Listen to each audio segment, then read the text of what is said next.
Hey founders, it's Kirk Mitchie with Candor Advisors with a weekly update for the week of July 24th.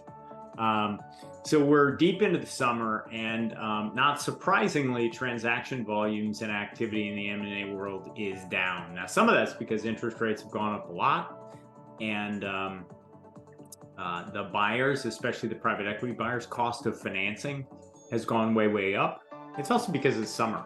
And so, we're looking at, past quarters worth of data to assess transaction volumes. But a couple of key things here if you're a founder and you're thinking about selling your business. First, the guidance we give all the time is still the same. Be clear about your why. Make sure that the buyer you get either through a competitive process or through responding to an unsolicited offer matches up with your buy, meaning that their plan fits with your exit plan. Professionalize your financials. Don't give up too much too soon. Don't try to do this alone, and beware the number one deal killer, which is seller expectations. Don't argue with the market. It's fine to have expectations, but if the market values your business a certain way, you can either sell it, structure it in a way that works for you or not. But arguing with the market is pointless. The market decides what your business is worth. So if it doesn't give you enough, keep working on it, keep building it until the market gives you enough, or come up with an alternative path that meets your why.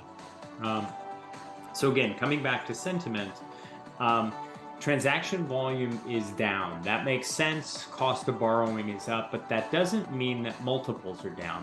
The multiples or multiplier of revenue or EBITDA at which buyers are buying businesses from founders like you is not yet down. It could come down if transaction volumes stay down, but there's a countervailing force here, and that is that private equity firms have an enormous amount of dry powder, meaning uninvested but committed capital from their capital partners. And an important thing to remember about that is that in many cases, they're already charging management fees, and whether they're charging management fees or not, there is an expectation on the part of those limited partners who put capital into those private equity funds that they're going to put it to work in a finite period of time.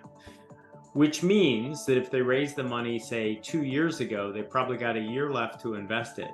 So if they still have a lot of work to do to get the money invested, then they're gonna have to keep paying up to get that money invested, or they're gonna have to return it to their limited partners. Newsflash, private equity firms rarely return money to their limited partners. They're gonna find a place to put it.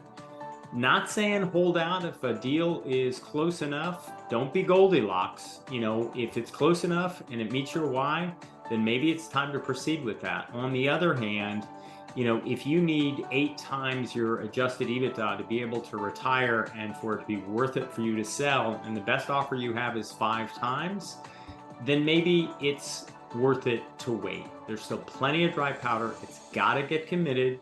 So I'm not saying that multiples are going to go up. I'm just saying they may not come down as quickly as people are projecting.